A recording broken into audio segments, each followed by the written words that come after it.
Oh, you fascists bound to lose. You're bound to lose. You fascists bound to lose. To hell with all the cowards who hide behind their masks. We're gonna win the midterms. We're coming for his ass. He knows it too. That bastard's bound to lose. Trying to distract us from the Epstein files. You gas and beaten murderers, protected pedophiles. Let's turn the screws. You perps are bound to lose. Oh, you fascists bound to lose. Oh, you fascists bound to lose. Mr. Oh, you fascists bound to lose. You're bound to lose. You fascists bound to lose. Oh, welcome to the shit show. My name's Andrea Edwards. I'm Dr. David Coe. Ollie.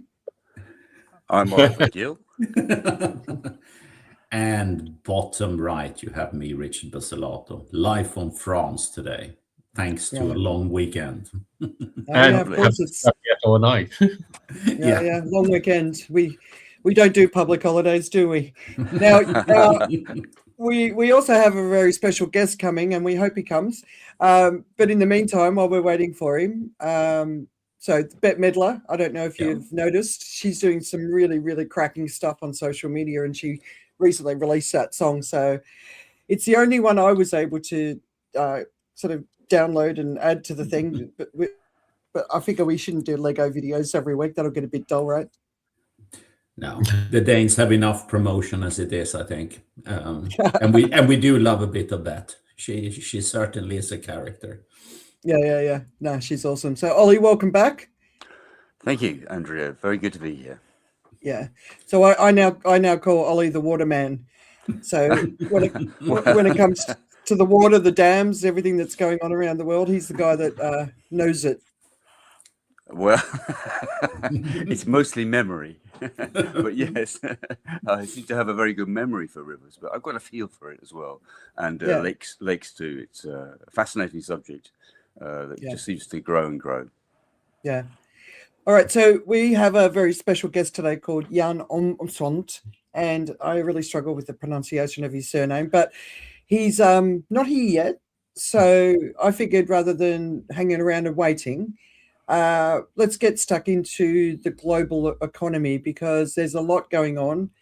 For most of us, people like me, who are plebs in this space, I see a lot of information. I'm seeing a lot of stuff about Japan and China getting rid of US treasuries and not really understanding what it means. There's been a whole bunch of what do you call those banks? The ones that run countries.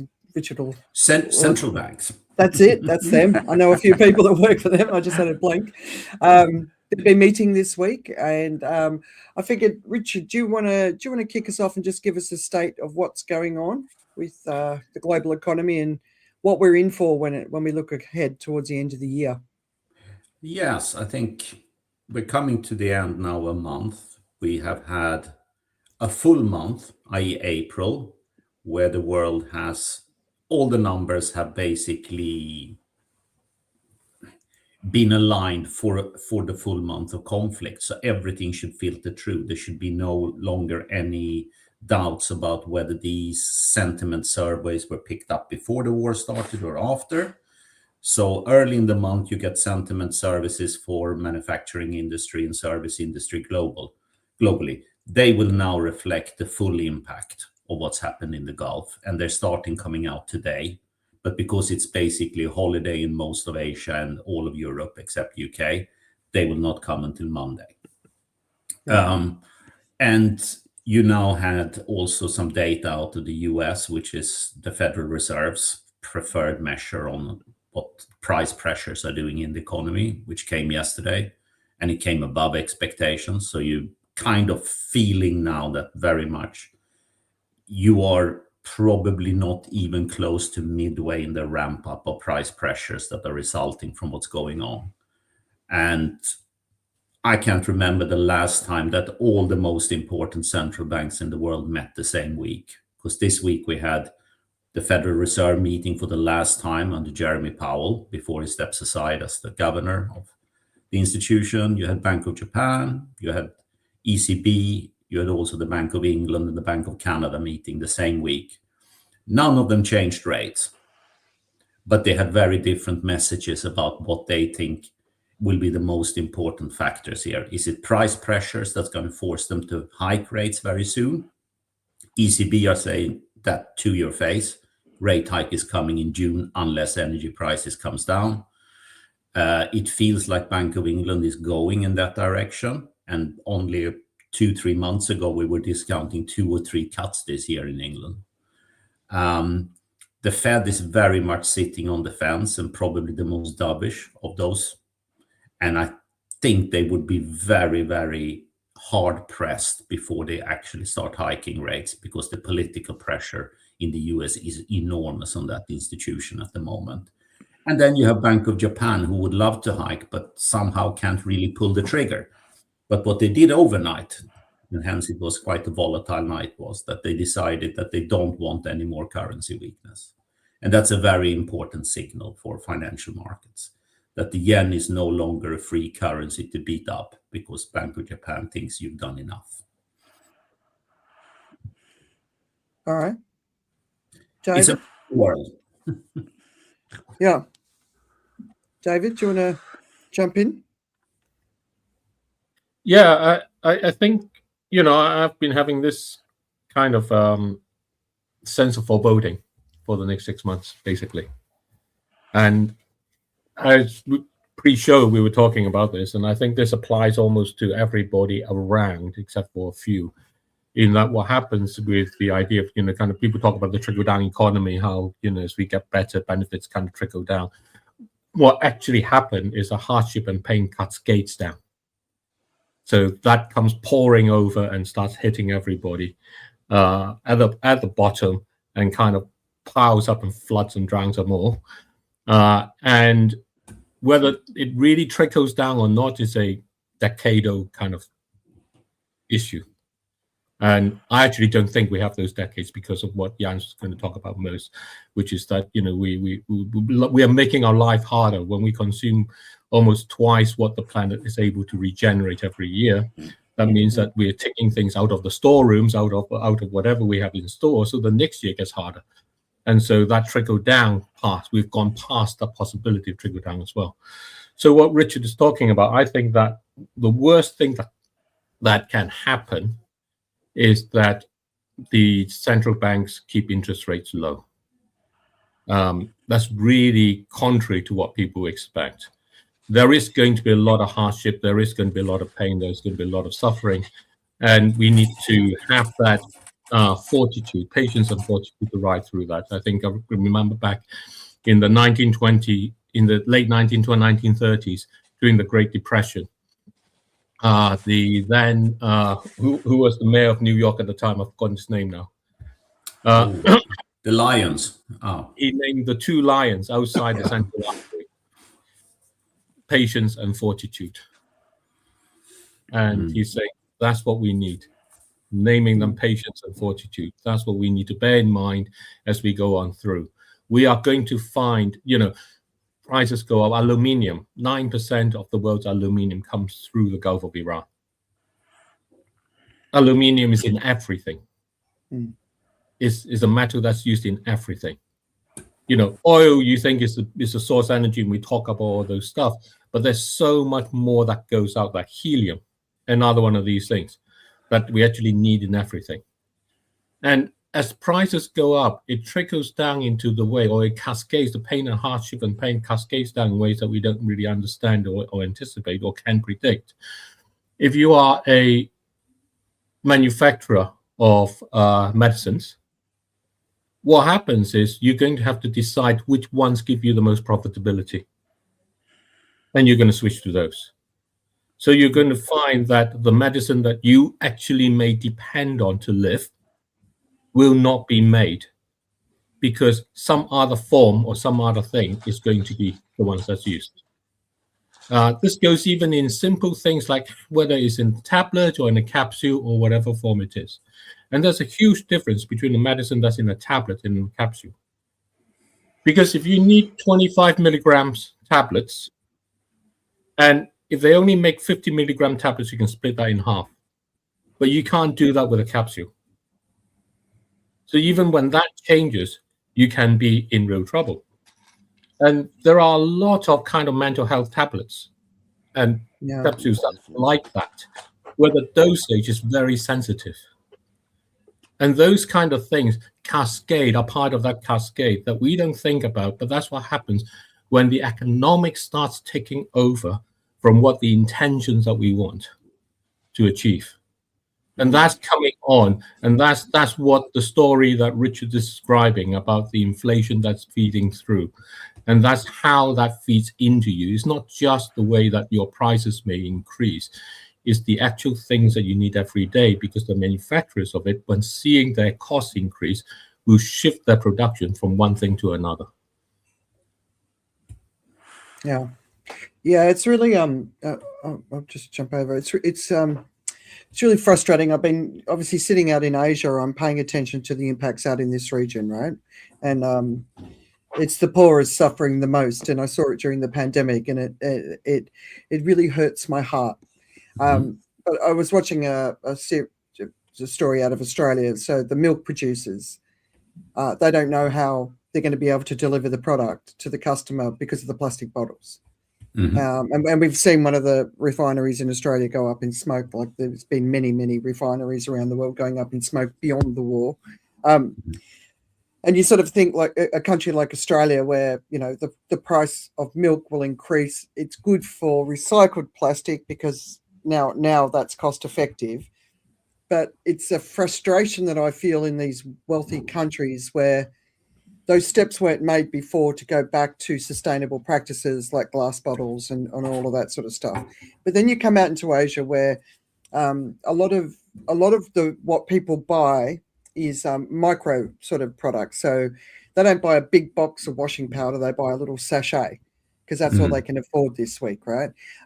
People drink out of plastic bags. Have you seen that in Asia? Yes. They've got a plastic bag with straw, right?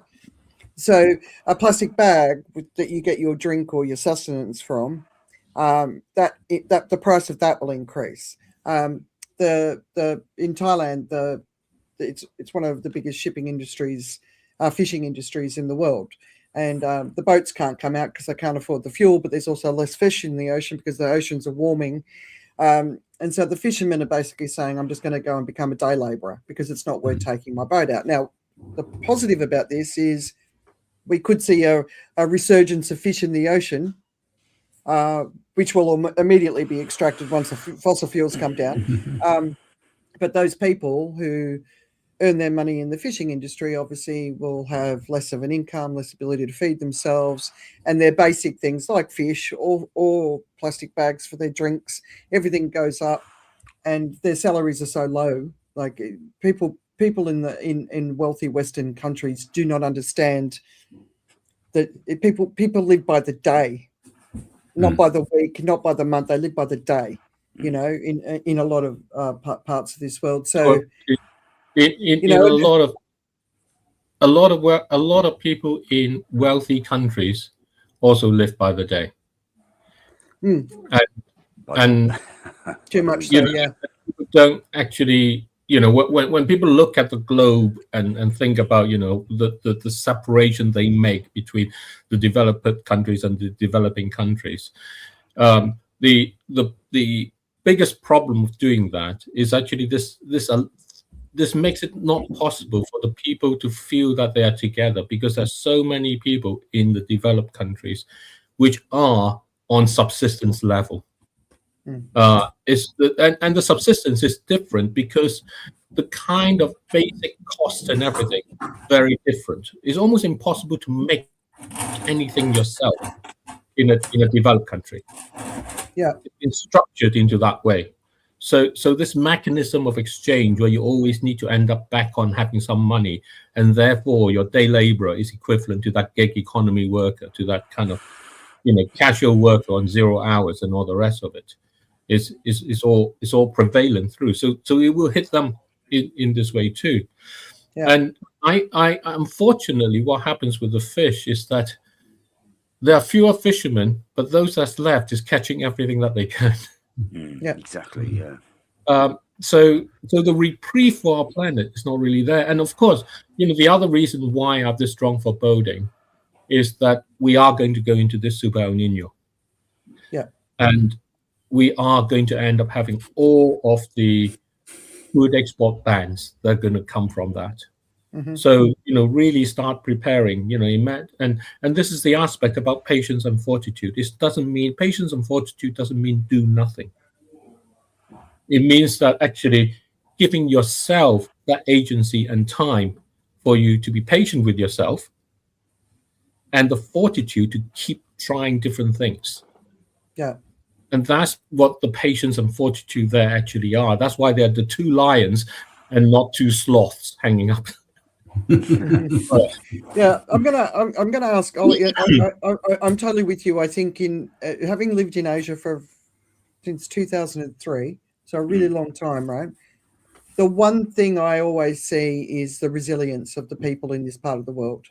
So right back to the tsunami that hit Thailand, Sri Lanka, Indonesia, Malaysia, people rebuilt lives. They didn't get it. They didn't moan about it. They got to work.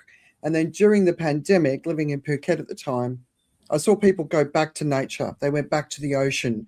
You go to the beach and there'd be people picking mussels and whatever they are from the rocks, right? So and planting food wherever they could. So there's a resilience, and it's a the generational disconnect from nature isn't as far away as it is in the Western countries, where we lost that connection. So if we don't have that system that feeds us and sustains us, we can't really cope. So that's one of the great parts about this part of the world.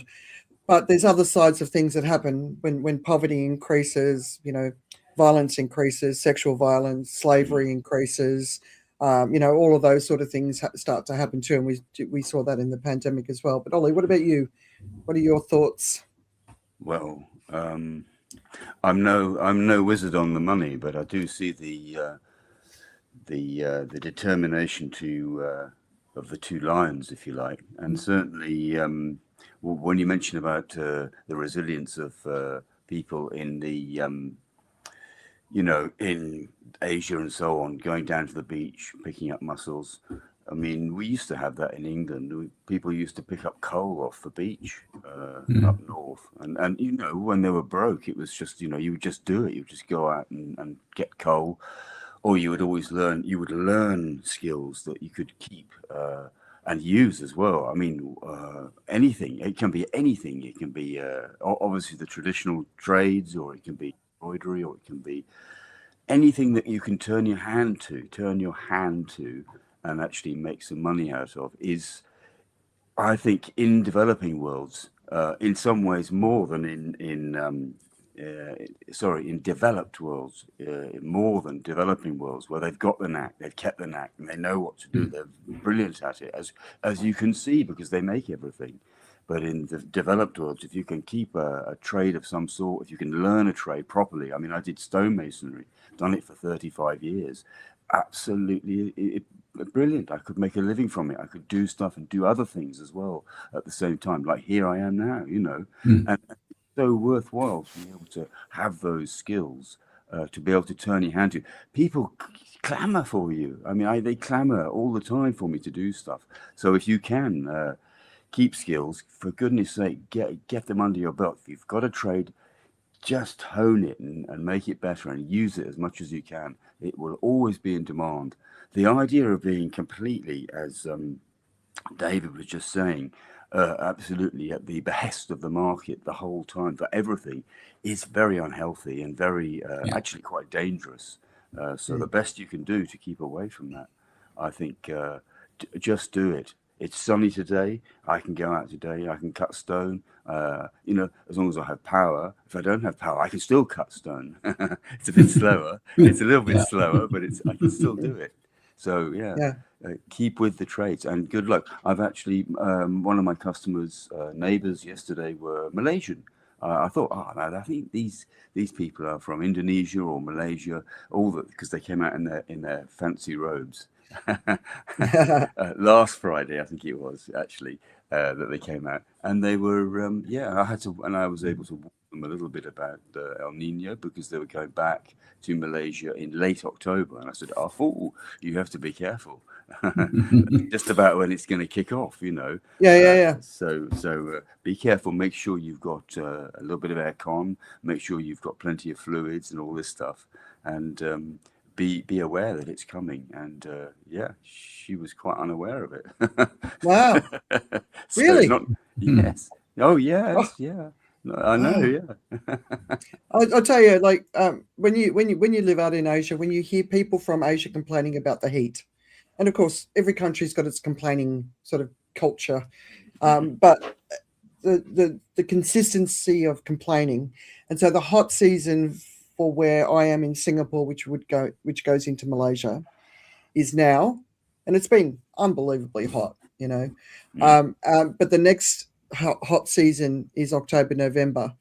So I don't know if you noticed the Singapore Grand Prix a couple of years ago in Drive to Survive. One of the guys vomited after the race because of the heat. And so last year they made it the first extreme heat event, and the drivers were allowed, they could voluntarily wear this cooling, which added some weight, but it was voluntary. And I think they all did it because just going to the Grand Prix at that time of year has become incredibly uncomfortable, you know. But Malaysians not knowing about it is bizarre to me. Like I was reading the other day, in India, only 8% of the population has air conditioning. Yeah.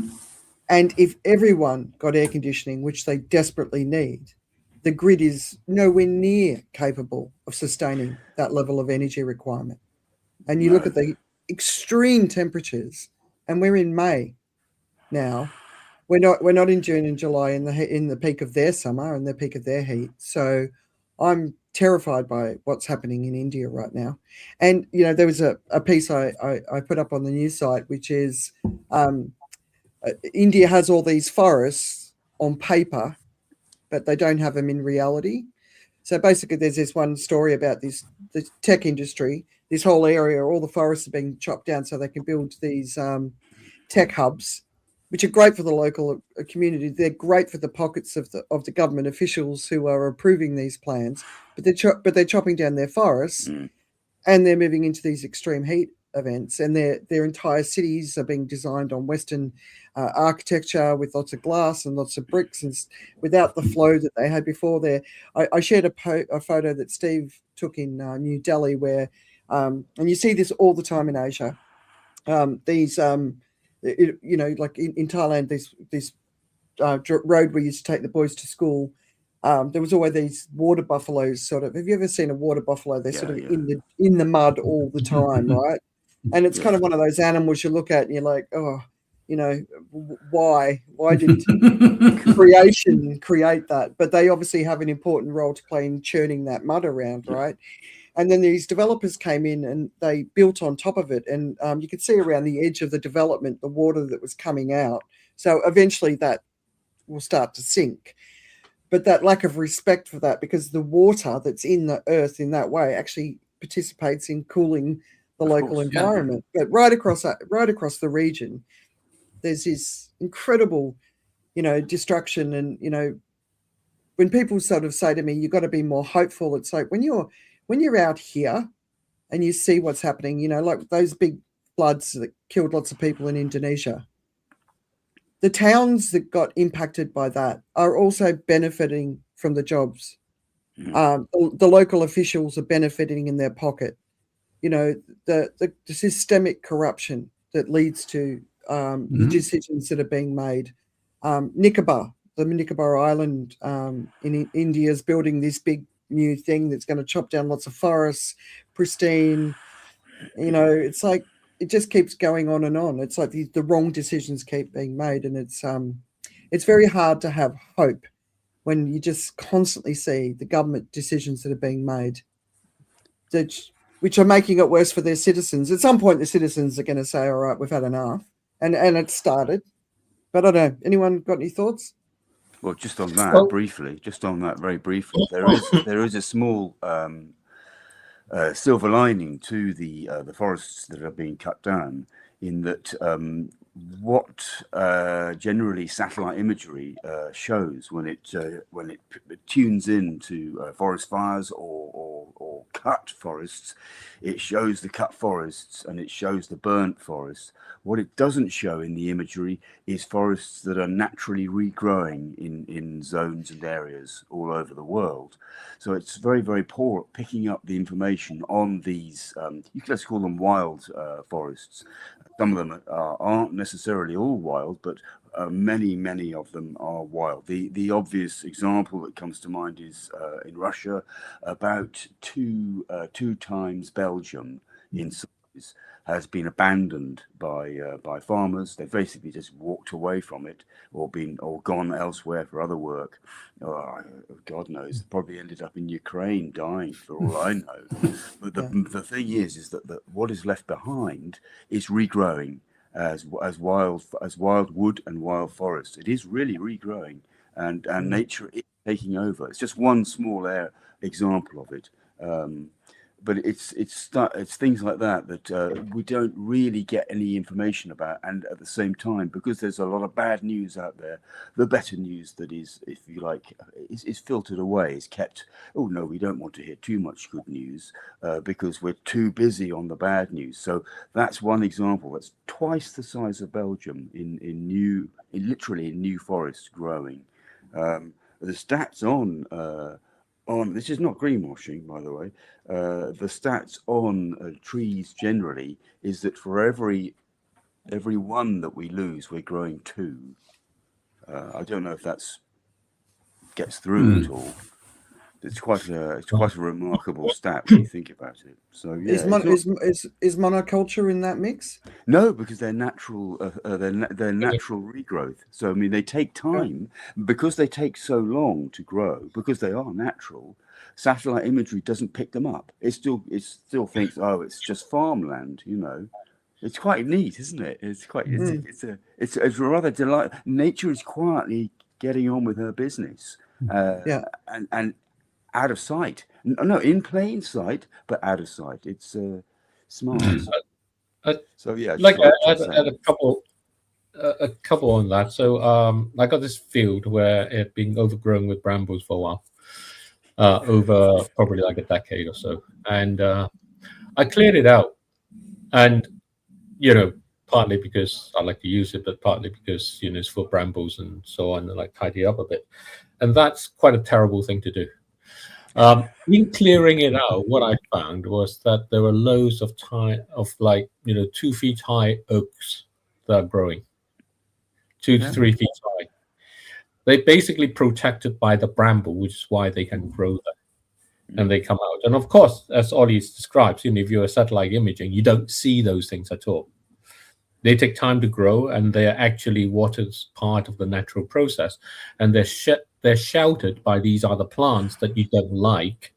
Unfortunately, we have this tendency to tidy up nature. Yeah. It needs to be tidy. We think it needs to be without weeds. It needs to be without these brambles.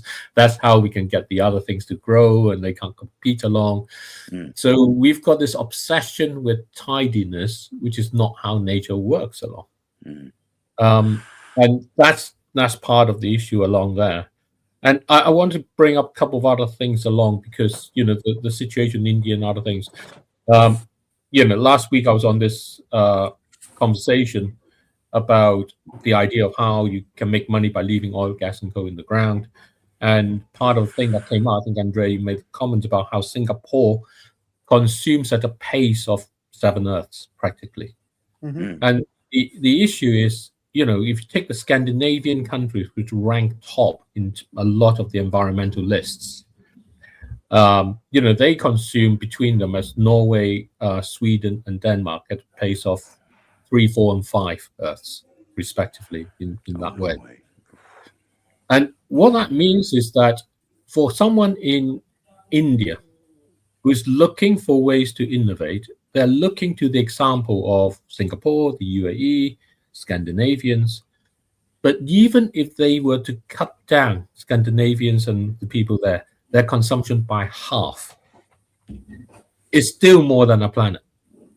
is still at the pace of more than a planet. Even if the Norwegians cut down their consumption by half, that's still 1.5 planets. It pays 1.5 planet. And it doesn't take into account their contribution to global warming through their fossil fuels.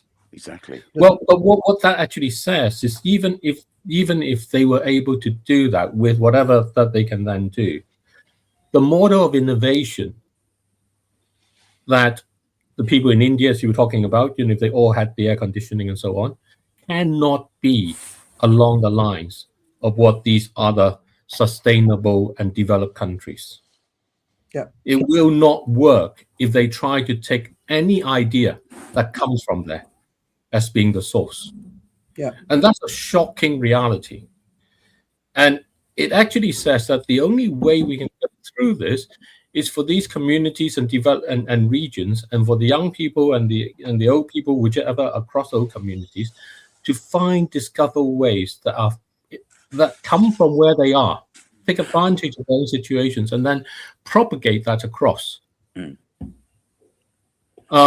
That's a very different perspective, because whenever you go, I've had a couple of people now who reached me again in the past week about trying to go further in their courses, in their education. They're from a developing country. They're looking for a reference, a couple of them looking for reference, some of them are looking for support and so on in, the Ivy League type institutions in the West. And I'm saying, look, that's just a path that will condemn you. Because whatever they're teaching, whatever they're thinking, they come from a space where they cannot reduce how they consume.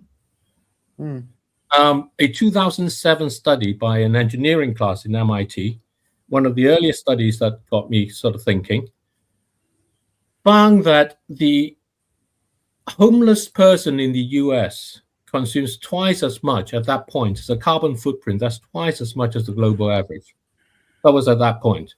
And that was a homeless person who is using, food banks and so on. Soup kitchens and sleeping in homeless shelters. And a lot of that carbon footprint is because of the built-in implicit consumption of the infrastructure of the US. So when we think about how do you then address something like the cooling that you need because temperatures are getting hot and you're in a village in India, how you think about that infrastructure, if it looks anything like the infrastructure in the US, you're stuffed. Yeah. We've got Praveen coming on next week, and he's calling us in from Mumbai, and he's also got a property in Hyderabad. So he's going to talk about what it feels like really to live, because one of the things that you see in Asia is it takes a lot for people to turn their aircon on. It's not a natural inclination like it is for us, unless you're in Hong Kong.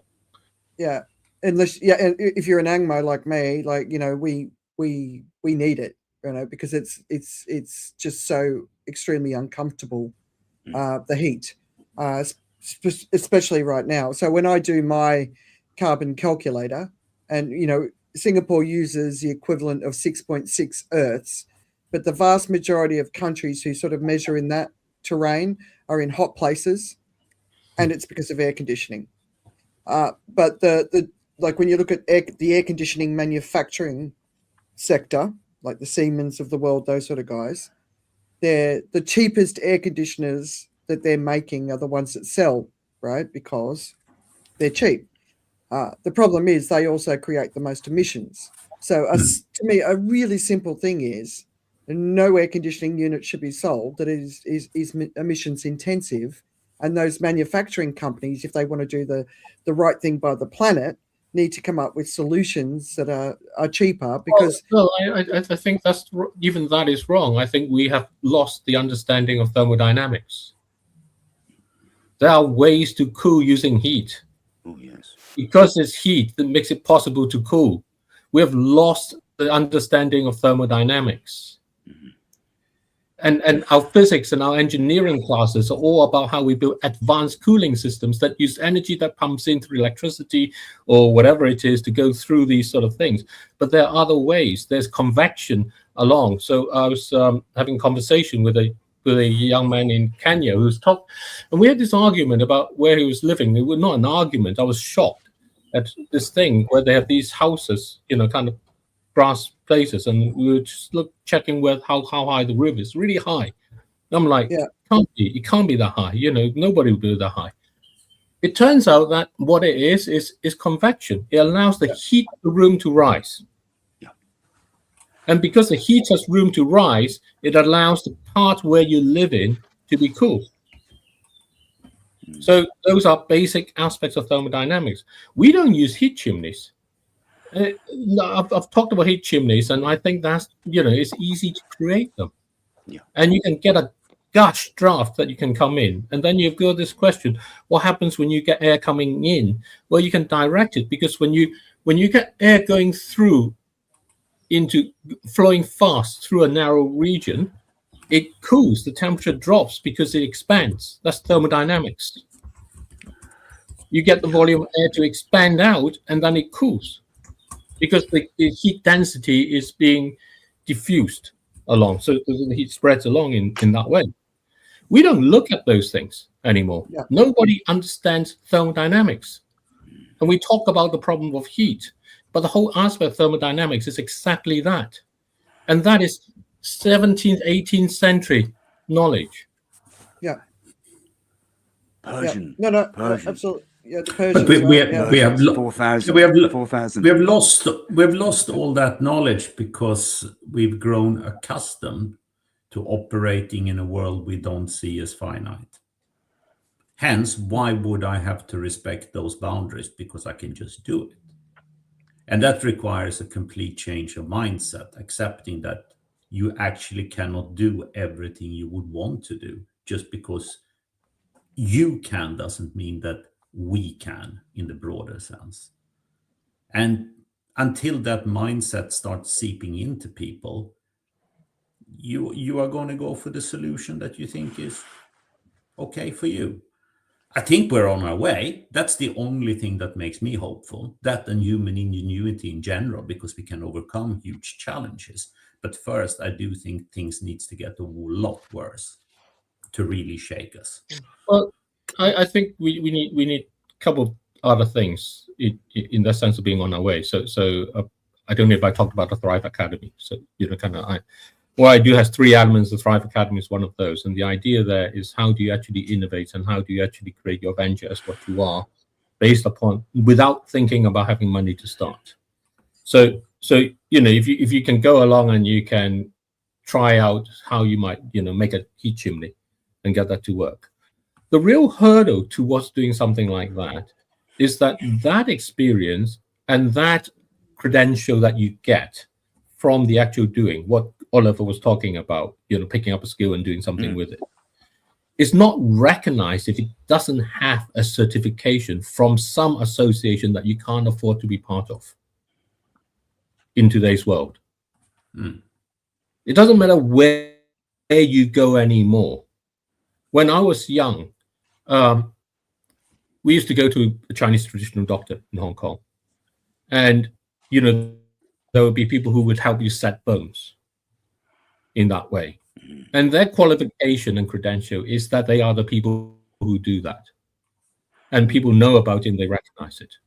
Today, when you go along and you think about the aid agencies and all those people who can actually support people doing this, what they do is they push them towards getting the formal education as that path. They get them into this sort of education that no one can afford because the fees for it keeps going up. And there are no jobs at the end of that for that kind of skills and those sort of things anymore. And so we have this part where we lack this support for it.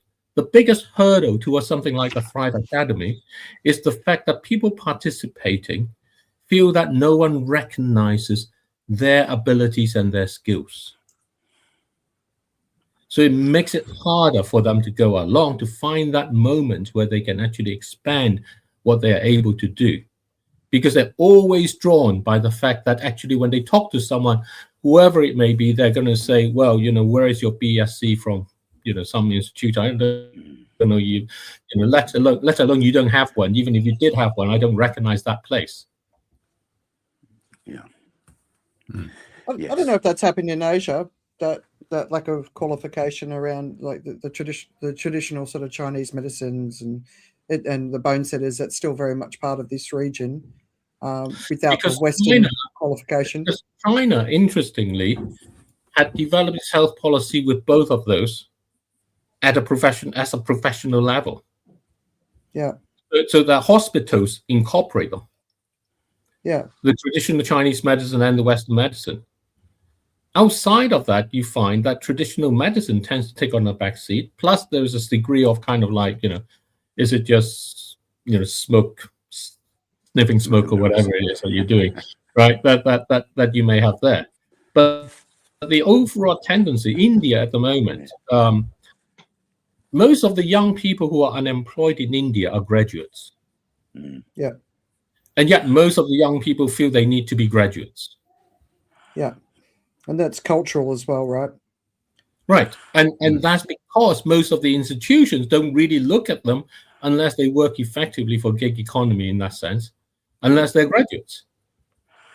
But these days, those institutions don't hire people. Yeah. It's the same. It's the same in the UK. It is the same in the UK. I think you're so better, too. Yeah. You're better. You're actually, particularly these days, you are better off being down on the floor doing a hands-on job. It seems to create less stress and this awful sort of dependency on conforming all the time and having the right set of figures. I mean, I've got quite a number of qualifications, but I'll be honest with you, I never quote them or use them. Almost never. I mean, the only thing I would ever have to bring out is my public liability. I mean, and that's it. That's all I need to produce. Everything else is kind of like what actually do with the hands and obviously the brain as well. And that's about it. And I think the same has been happening, for example, in India and Pakistan with solar and battery combined for off-grid powering of particularly aircon, that they've actually been mastering it, particularly since the dreadful heat waves of the last few years. They've just really pulled it up really well. So they're not reliant on that crumbling grid, and they're not reliant on the cost of the grid. And we hear a lot about this from Pup Tentacle in the Climate Club, who's an absolute wizard and brilliant at it. And it's just something that they've picked up on so well. I mean, I think they've had the biggest advances in importing solar, second-hand solar mostly as well.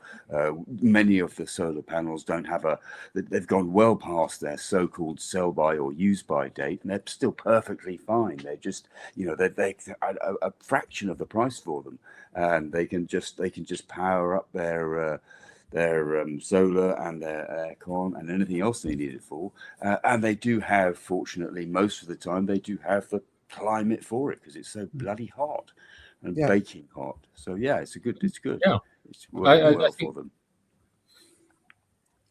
Yeah. Ollie, you were going to talk about Persian sort of architecture. Oh, just briefly. Not my specialised thing, but it's certainly ancient skills that they combined with their water system, the Qanats or the afflage, as it's called in other countries across the world, across the central band, used again for the very same reason that it's always been baking, and they don't have the water and but they can get the water from the hills. They can bring it down in underground tunnels with access points at a gradient that is actually gravity free, if you like. It's with gravity, so there's no mechanical or electrical need or power for anything to pump this stuff. It just brings itself down. In many instances, they bring it hundreds of kilometers straight into the cities, and at the same time, they combine the water that they're bringing in these channels by then straight in many instances into the houses, into compounds. And they also combine it with wind towers and heat towers, so that they're actually all, as just like David was saying, all the hot air is rising and it's going out through these chimneys and the houses are beautifully cool, added to by the water combination as well. That's not every house that has the the water aspect, but many do, and they use it. Unfortunately, this has been two factors have happened. The qanats have fallen into disrepair and haven't been properly repaired. They've been concreted inside so that the percolation of water is not getting through properly. It's been blocked, or they've just collapsed in the odd earthquake sometimes. And they haven't been repaired, and they've moved on. It's still there. It's just got buried. It just needs to be excavated and restarted. It's dropped from, I always quote, the 7 times the outflow of the River Nile per annum. It comes out of qanats every year, 7 times. And just to hold that figure, 7 times the Nile, basically. Outflow, so not the inflow, but the outflow of wherever in Cairo or whatever is basically that 7 times until as recently as 1965. It was that high, and it's dropped down from about 80-90% since then down to about 25% or less. And it's just they're not repairing them anymore. There's a few they're trying to get back into it again, but as well as that, what's happening unfortunately is that rogue drillers are drilling top down into the aquifer in the mountains, and they're taking the water out through the boreholes that they've drilled, and they're dropping the level of the natural aquifer. So therefore, the qanats don't actually deliver the water because the aquifer drops below the level of the qanats. It's it's all stealing from the common stuff.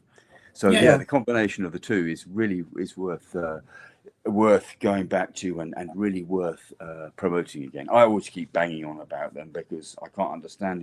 Iran's in its 7th year, I think now, certainly its 6th year of humongous drought, and they literally have run out of water.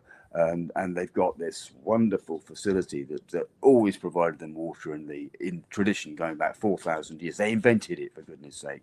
It's not just there; it's everywhere, and they can't seem to get their act together about it anymore. I hate to think what would happen if they did start doing huge, fixed jobs on the qanats. I have a dreadful feeling that the Israelis or the Americans would start bombing them. Would think, it's some sort of nuclear thing they're doing there, or it's some sort of munitions thing, and they'll take them out. But something awful like that would probably happen anyway. Yeah, but good, those water towers, those wind towers, wonderful things. Yeah. There's Bali's another one, right, where it was famous for its water that sort of came down the mountains. And they've completely destroyed that with construction. And everyone I know that's living or visiting Bali is talking about, how incredibly polluted it is. I don't know if you saw the Germany's the biggest exporter of plastic waste in the world, and the majority of it's going to Turkey, Indonesia, or Malaysia. And so, you look at a lot of the waste that's out here, and I don't think a lot of people who don't come to these parts of the world really understand how absolutely disgusting it is. But once it's in the water, it's not going to stay where it is, and it's coming your way. If it's not there already, it's coming your way. But that sort of colonial mentality of waste, where they can't cope with it, so they're sending it to countries that are even less able to cope with it. It's like, and I suppose that sort of ties into a bigger sort of frustration, but not surprise that I have. This whole situation that we've got in Iran, we saw it in COVID. No country is ready. I think it was Guyana or one country is ready to feed itself in every way necessary, but no country is ready. They're not ready with their energy. They're not ready with their food supplies. They're not ready with their fertilizers. They're not ready for the weather that's coming. Their dams, not just in poorer countries, in wealthy countries, they're not ready for the amount of water that will come or won't come. The adaptation that is needed in every country in the world based on its unique circumstances is going to cost countries a lot of money. As we've talked many times before, there is no money.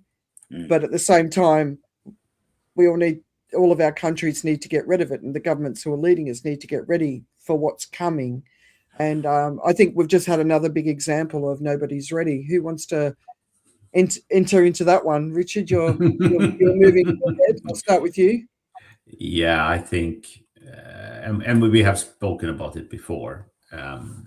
I remain fiercely optimistic and very bullish on human ingenuity, because when we end up in real situations of constraint, we have great innovative power within us to solve these problems. But because no one is ready, and we are terrible at reacting at slow-moving, non-near threat events because they creep up on us, which the climate crisis very much has, you first need to shake people up so much they will get ready. And I think maybe the Super Niño is the one event that will actually bring people much closer to getting into that sort of mindset. That would be the optimistic interpretation. But we keep banging on about it, and it's worth doing again. Each and every one of us should prepare as much as you can.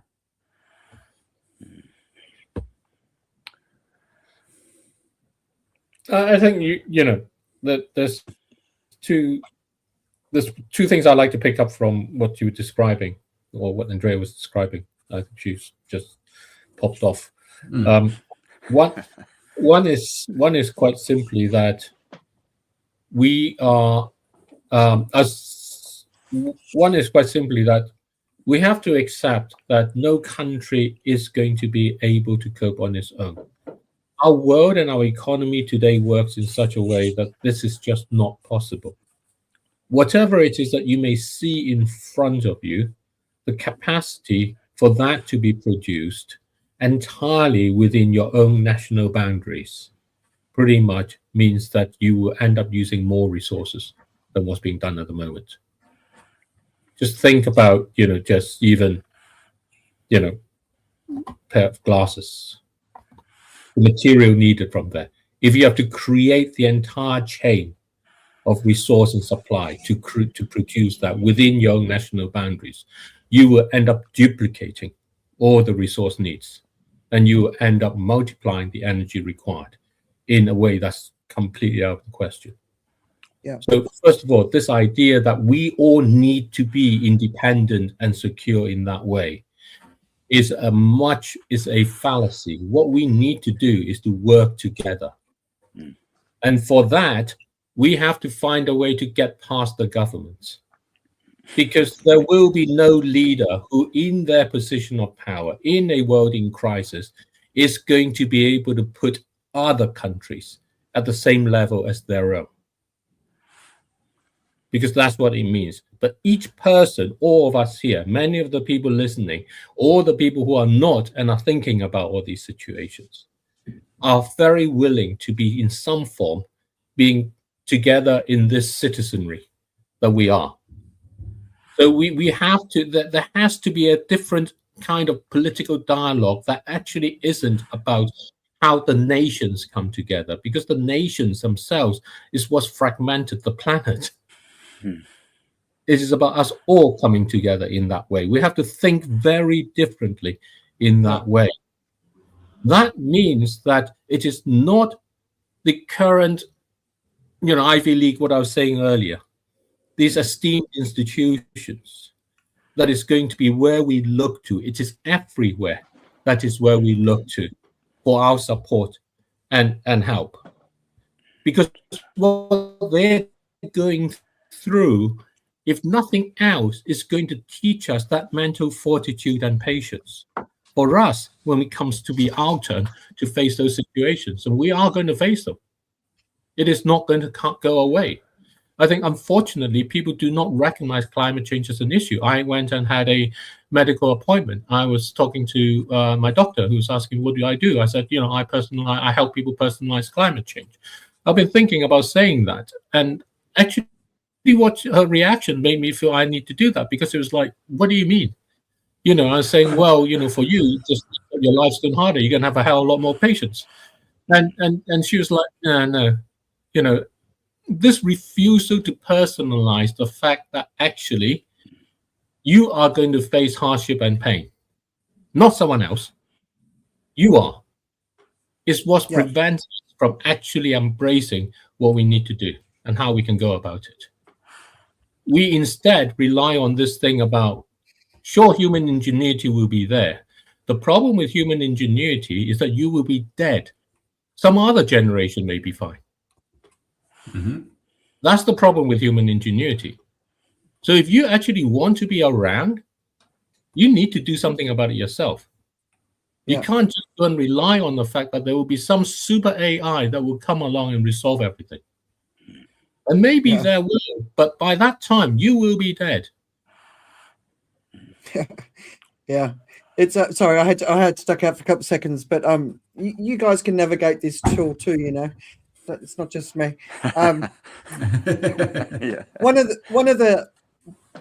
the things, so I totally agree with what you're saying, David. Like, you know, like the cost, it's cost inefficient, energy inefficient, material inefficient to go 100% local on so many things. But I'll just give you one scenario I was reading about. The Philippines is dependent on Vietnam for its food, which is obviously at the core of that is rice. And Vietnam is dependent on China for its fertilizer, which it's now not sending. And the main reason China's not sending it is not to hoard it; it's to keep the prices down in China for the farmers. So that's my understanding of the decision that has been made, right? So Vic, who used to work for us, is a farmer in the Philippines, and she's got a farm that her family's had for a couple of generations up in the mountains, and they're one of the only farms left. And she's absolutely determined to keep the farm going, and she's growing food. But all around her, all that land has been developed into these luxury homes for wealthy Filipinos coming from Manila wanting to escape the heat, right? So the country is getting to, and it's not profitable at all to be a farmer in the Philippines. So most farmers are basically given up. So you've got a country, one of the poorest countries in the world, who's exposed to some of the most extreme events in the world, weather events, and I think El Niño is all year round. They're having a really rough time, right? But they're a country that's taken their eye off the ability to feed itself, and they're dependent on two other countries for their food chain. And the first thing countries do when they're in crisis is close the borders, like we saw it with India, not shipping its rice. You know, a couple of years ago, and we're going to, you know, in the next few years with this El Niño coming, rice harvests all across the world are going to be down significantly. But the thing that I'm always struck by is, especially for the local farmers, you know, and I've talked about it, I've seen it in Bangalore, the smaller hold farmers, they've basically just been kicked out. Big ags come in, they're poisoning the land. There's no respect for the land. But at the end of the day, what it's doing is taking away people's ability to feed themselves. And that's going to come back to bite every country. So for me, when I talk about countries needing to become more independent, it's not about closing the borders to everybody else. You know, so out here, it's ASEAN is the regional sort of group that works together. And they're it's an amazing group as far as how it works together. It doesn't get involved in each other's shit. You know, it does what it needs to do to keep the peace, but it's a supportive regional sort of infrastructure where everyone works together. Everyone's equal. Even though Indonesia is by far the biggest and most powerful country in the region, it doesn't behave that way. You know, so those sort of regional sort of collaborations, I think, are going to be absolutely critical. And places like Australia and New Zealand need to be focused on that connection versus the US or even Europe, because we need to be sort of looking at our neighbors and saying, let's work together to get through this time. But the ability to feed yourself, that's one of the things that concerns me most, you know. And so the El Nino that's coming, just to put some figures on it, so they're comparing it to an event that happened in, I think it was 1876, and 2% of the global population died at the time. I think that's just that event. But then on the other side, we've got the impact of the fertilizer shortage from the war happening at the same time. So when you read the media, they'll talk about the impacts from El Niño, they'll talk about the impacts from the war on food, but they never talk about them together. And that's one of my massive frustrations at this time. We do not have a sense. Is 2% of the world's population going to die? Well, that doesn't make any sense because that's only counting one thing. There's all these other things happening. What are we looking at? What can we do to prepare? Sorry, David? I think there's a thing that, going back to the beginning when we started the conversation with today, when Richard was talking about, kind of what was happening with the yen overnight. And I think what we are doing, and we have to stop doing, is to look at our pension portfolio for how we're going to do. In spite of what, Richard was talking about in how it is, the Japanese stock index is at pretty much its historic high, having recovered everything along. Mm-hmm. The US stock indices are the same. The global, all country world index is pretty much the same in that way. And everything looks rosy, hunky-dory as far as our pensions portfolios is going. If you look at your 401k, if you look at your pensions, if you look at the report from wherever it is, they all look amazing and fantastic. That's what it says. So that disconnect between the real world and what your money is supposedly looking at is getting larger and larger and larger. You've got to reconcile that yourself, basically. At the end of the day, you have to decide on how much you think that's really going to buy you, or whether you really want to be living in that way, in the hope that that will pay out when you want to, if it does pay out in that sense. And maybe it does. And this is not to say sell it all and do nothing. It's more not what Oliver's saying. Don't rely on it all in that way. Have some skills, have some real things. But unfortunately, sometimes the only way you get around to doing that is to actually stop looking at that and giving it up, or whatever it is. Mm. Because that's the strongest pull away from you of actually recognizing the thing that Andre is talking about. And that's the pull that all the people in the developing countries who have managed to get out of the daily living for the day-to-day into having $1 to put aside into some sort of saving plan is looking at. Yeah. And that money is made by over-consuming on the face of the planet. The data centers, the problem of data centers is going to be a bigger thing. And the thing about the technology is there will be a news item that comes up, that's just popped into my feed earlier this morning, about how there is now going to be a more energy efficient chip that will mean that data center and AI won't consume the energy they need. Mm-hmm. And it doesn't say that because you have that, you're going to use 10 of them. Yeah. It's like the lead light argument, right? It doesn't say you're actually now going to use 10 or 20 or 50 of them as a result. And that's how we've always been in that way. And at this point, we've run out of that runway to say it's going to be fine, we're going to be okay. But the thing that matters most to most people who are straddling into a lower middle class, getting on above that in that way, is what their savings are doing, and that looks fantastic. And that's the real disconnect along here. That's the reason why the doctor I saw had no connection with personalizing what's going on. Because what they do personalize is, what's my pension going to be doing? I'll be all right. And as far as what that's saying is, your money will be there. What it's not saying is whether there will be a planet for you to spend it on. Yeah, exactly. Yeah. But will your money be there? The money will be there, but I have serious doubts about the ability of that money to give you the lifestyle you think it will. Whether we call that inflation or resource scarcity or just general degradation of our environment, pick from the menu, but I don't think it will ever buy you what you think today it will be able to. I would like to give an example. We have this game of Thrive. Haven't really pushed it forward, and I'm now ready to really do so. It's a fantastic game. You're all potato farmers, and the idea is we all take turn to harvest. If you harvest everything, then your next guy don't have any. And there are no rules. The rules are entirely up to you to make. And you can make them and you can break them.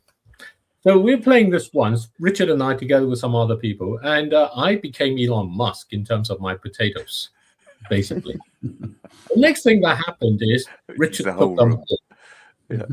He just stole them all. And I was saying, you can't do that. He says, that's what happens when you have that much. So will your money be there? Something will be there. Is it yours? Are you going to die because you have it? Huge probability of that. I suppose when asking you both this, because it's, your book really opened my eyes on the pension front, your first book together. Will your money be there? Because if the insurance industry collapse, the financial industry collapse, then the pension industry collapses. So how will your money be there if we continue on the path that we're on? What happens is that in my second book, so I'm getting to reading into this chapter, into this section, part 4 in there, about how investments work. Richard talked about the central bankers today. So central bankers have a mandate, effectively implicit mandate. It's not about inflation. It's have an implicit mandate of making sure that the economy carries on churning around in that way.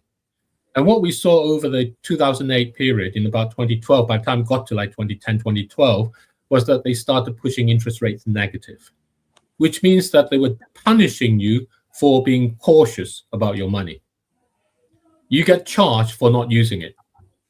As a result, every stupid idea got financed, because it's better to go and say, well, there might be a chance of, fantastic gain out of this, than just allowing my money to be confiscated by the central bank.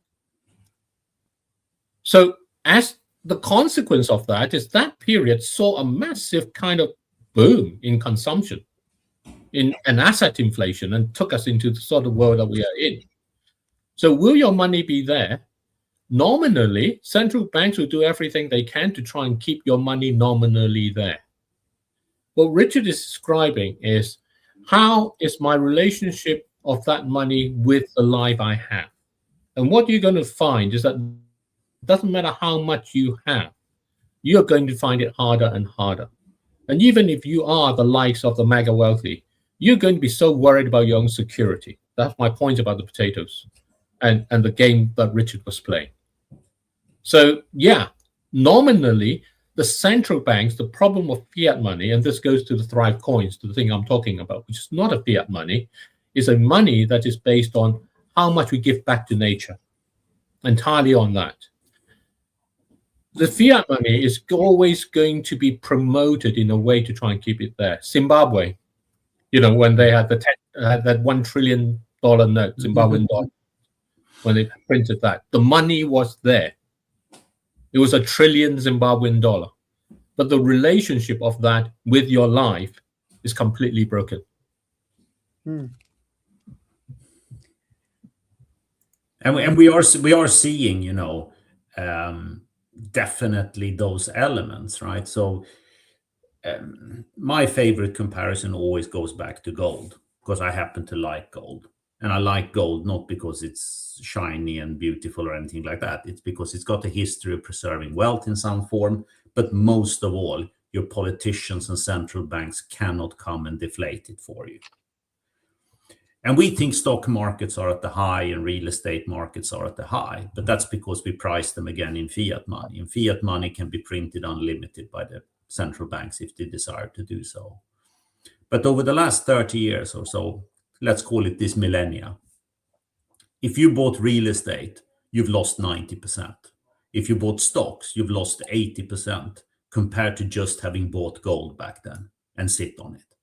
So all of that we're seeing, and I think that ties back very much to what David is describing, it's just an illusion of wealth. We are sitting at the top of the valuation of real estate and stock markets, but it is something that is not real, because even now we are starting to see that it cannot buy you everything you want. And if we had exchanged it for gold, which is a terrible asset to hold. It has no functional value whatsoever. The only reprieve it gives you is the certainty that I am the holder, and your unfriendly politician cannot come and deflate it from you, or inflate it rather, or steal it by confiscation. And tells you something of how terrible the state of the world really is. And I'm going to pick up from this to say why Thrive coins rather than gold. And if you want to find out about Thrive coins, get in touch and we can talk about that in that way. Thrive coins is made by giving resources back to nature. It's made by giving oil and gas and coal that we should not use. We draw a line in the sand to nature. 1 barrel equivalent that's not used becomes a coin in that way. Gold comes from extracting. Because gold has this high value, we're now deforesting more forests in order to mine the gold. We're now condemning more people into horrible lives because of the gold that may be contained in the land that they live in. Gold is a hugely exploitative asset. It's the first exploitative asset in the sense that the original money was gold. Yes. In that way.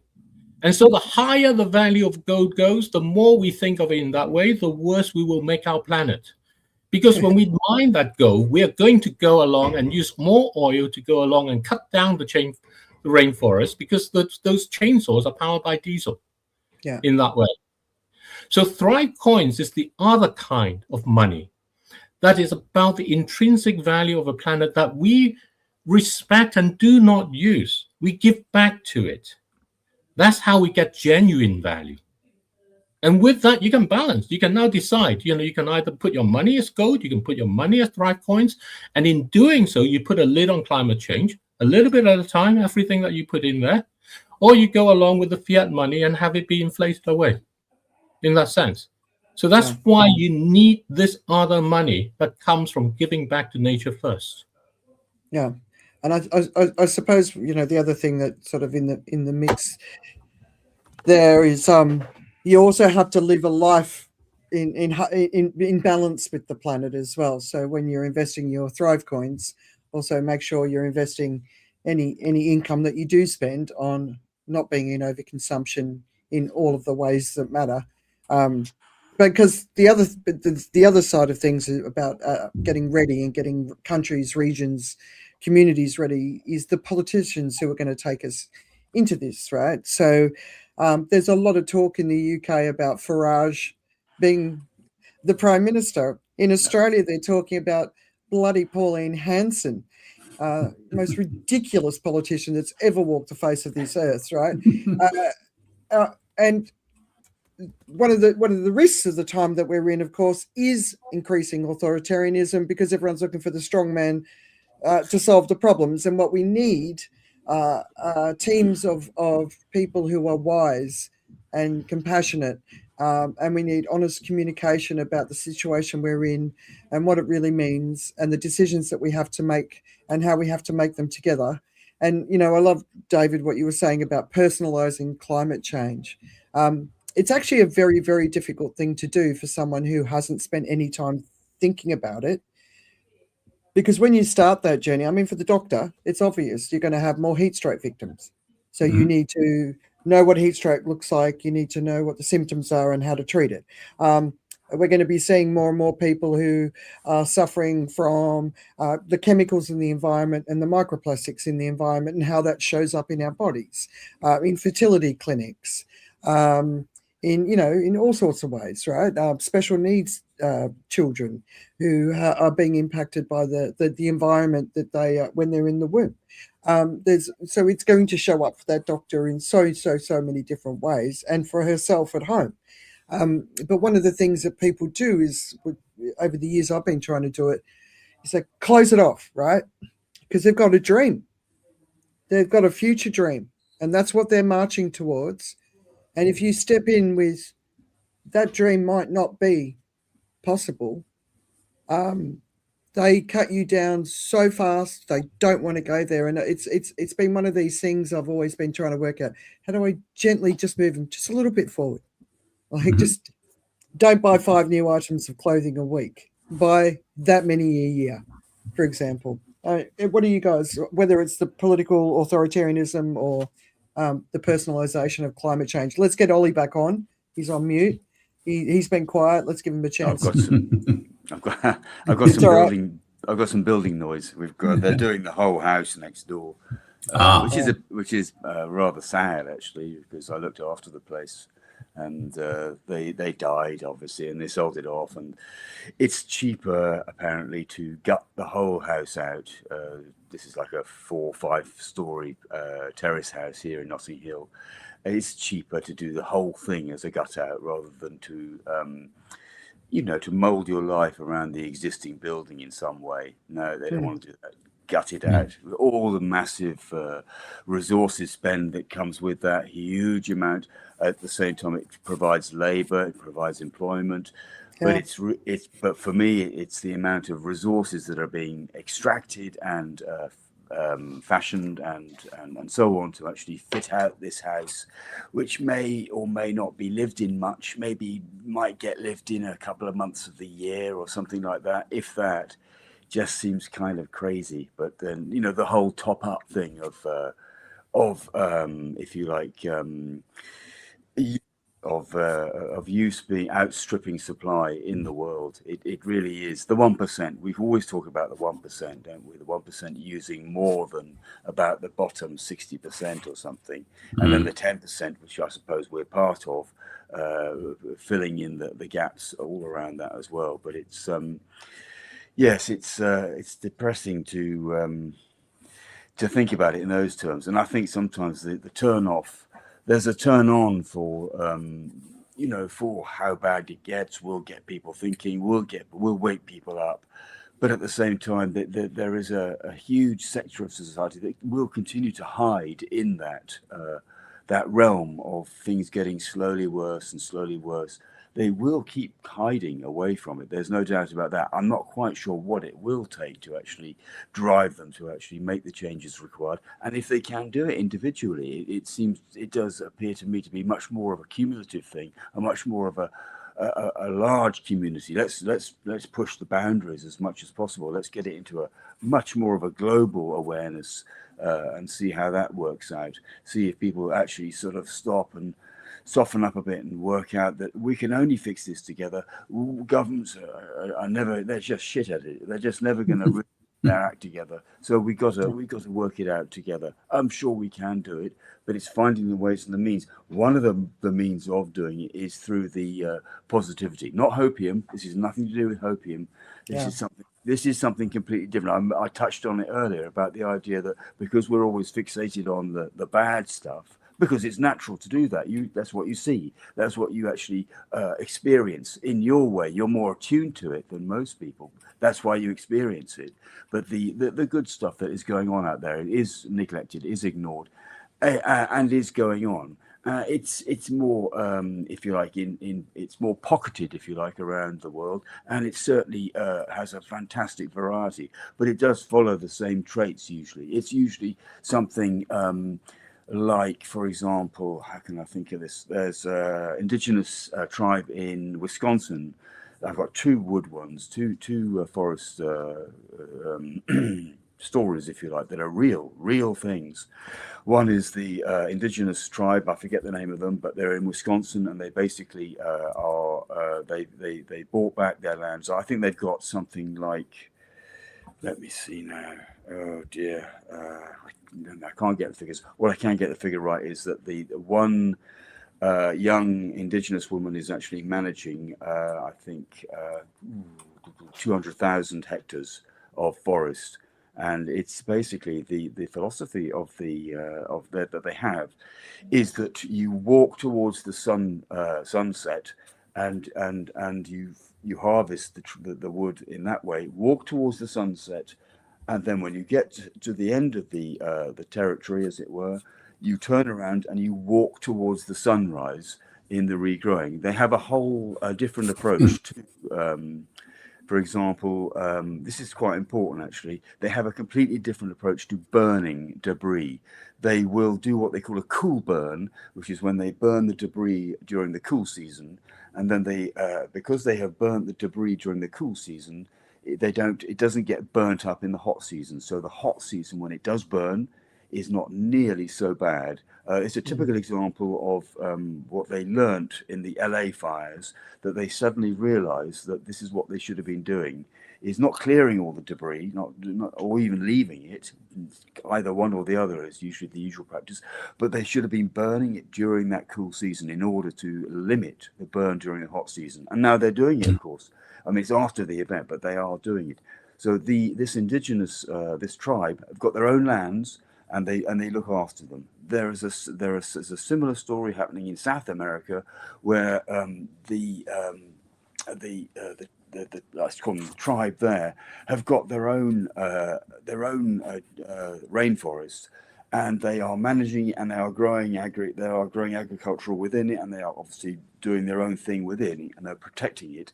Whereas the ones that were owned by a company, they chopped it all down, and the drug cartels came in and did it all down so that they could launder their drug money and so on. And the guys guarding the corporate forest were no match for the drug cartels. They just didn't have a hope against them. They just had to roll over and take it, you know. But when the drug cartels were trying it on the indigenous peoples, the indigenous people saw them off straight away. They just got rid of them. It was like, no way, you're not messing with us, you know. And they didn't have a.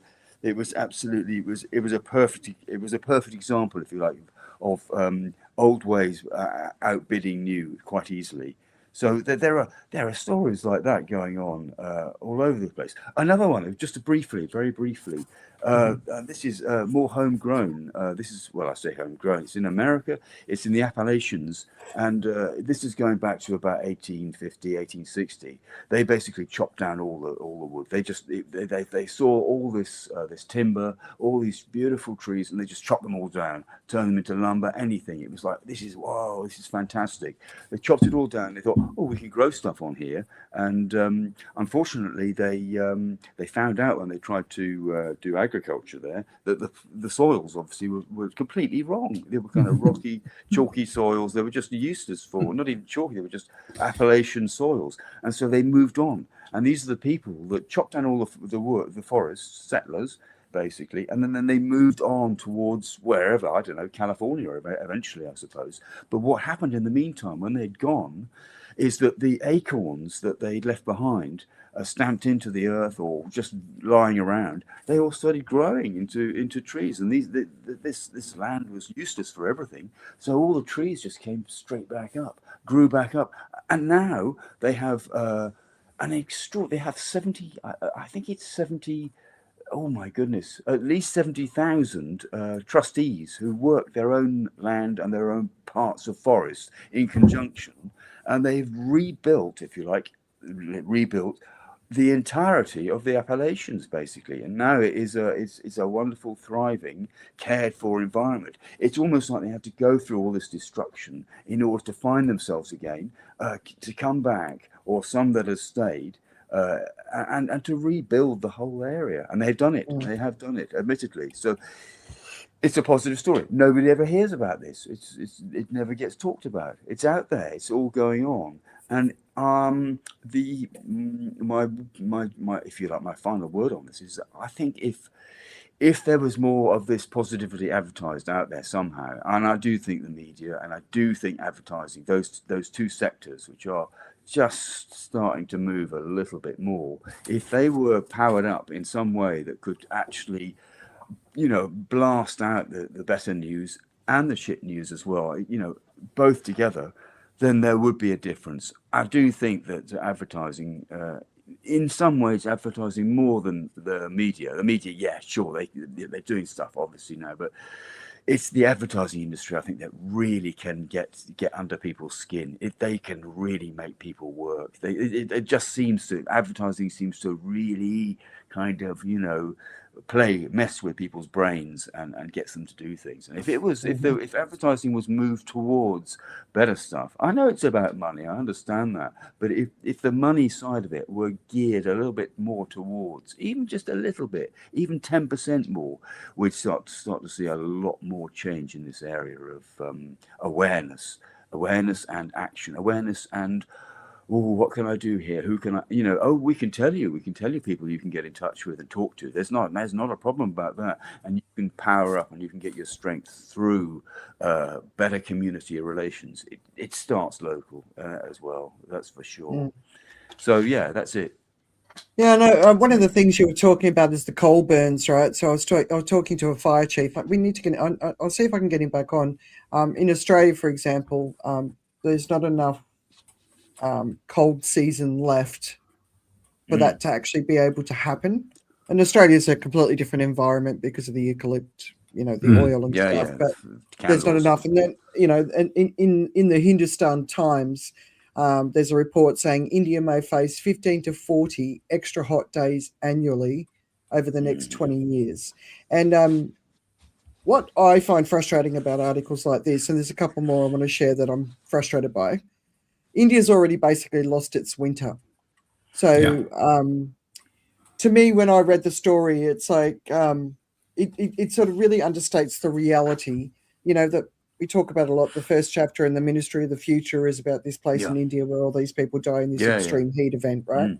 And I feel like we're so on the cusp of that, but it's not even just about the extreme heat. It's also about the food impacts, you know, and India is, we're just into May today. India has seen record heat extremes barreling through the entire country. If you look at the map, it's bright red or deep red. It's actually quite scary. And like I said, only 8% of people in India have air conditioning. They've been building for a different world based on Western sort of concepts. You know, industries like the tech industry have been coming in and knocking down, ripping up farms and putting in these buildings for the tech workers, and now those tech workers are losing their job because AI can replace the call center people. So, you know, that's going to create those social dimensions there. So but the infrastructure, the electrical infrastructure of India is so far away from being able to provide the electricity to generate enough energy to cool the nation. And we're about to go into this El Niño, and I'm very, very concerned. Anyone want to sort of jump in? I know. I'm sorry. I just want to say, Ollie, I appreciate your message about the good news. I don't think it's a case of there's not enough good news. I think there's a lot of bad news, and a lot of mindless news. Yeah. I think that's the two things that are happening. Good news. I mean, I seek it out. You seek it out. But for me, this story, like I'm watching in the US, there's a rise against the AI data centers, and it's happening all over the country, and it's great to see it. When I see that level of energy going towards the climate and what's going on in our environment, and people really rising up, that's when I'll start to feel like we're heading in the right direction. And I do not feel that that's happening at all in this region. And a lot of that is because the government does a lot. But as poverty increases, it's gonna get worse. And we're on the front lines of this heat now, and it's scary heat. It's really scary. And I'm in Singapore. I couldn't be safer, you know, for now. They take all the water as well, don't they? The AI centers take all the water. I want to add a bit that just came into my mind as we were talking along. It goes back to money, it goes back to the economy, it goes back to the politics and what we can do. And it goes to what I think is in many ways actually and maybe you guys have got ideas how, and people listening and so on, other people have ideas how, to what I think is the most important election coming up, and it's not the US midterm.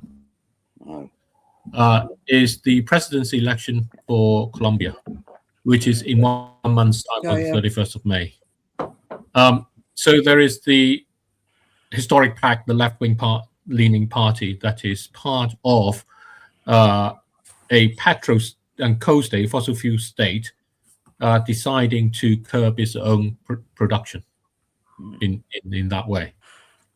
And the right-wing parties against that, who are very much for continuing fracking and new explorations and those other things. So there are three main candidates. The first round is on the 31st of May, and if one of the three, basically, there are other candidates, but they're tiny in proportion, wins more than 50% of the vote, then they win outright. And the left-wing historic pact is close to that at the moment. It's polling in mid-40s, 40%. If they don't, then the second round has only got two people. So it then becomes left-wing versus right-wing, more directly in that way. And it becomes this case of phasing out or not. One big element towards this is really, is Colombia going to get the financing it needs for the development it wants? And this goes into, can we get the big money, in a sense, to talk about what they can do and address it? And this goes into this aspect. I was just thinking, can I somehow connect in time with some way of kind of connecting up with, and maybe there isn't enough time, but at least with the young people in Colombia and other things amongst the electorate, only about 50% of the people turn out to the votes.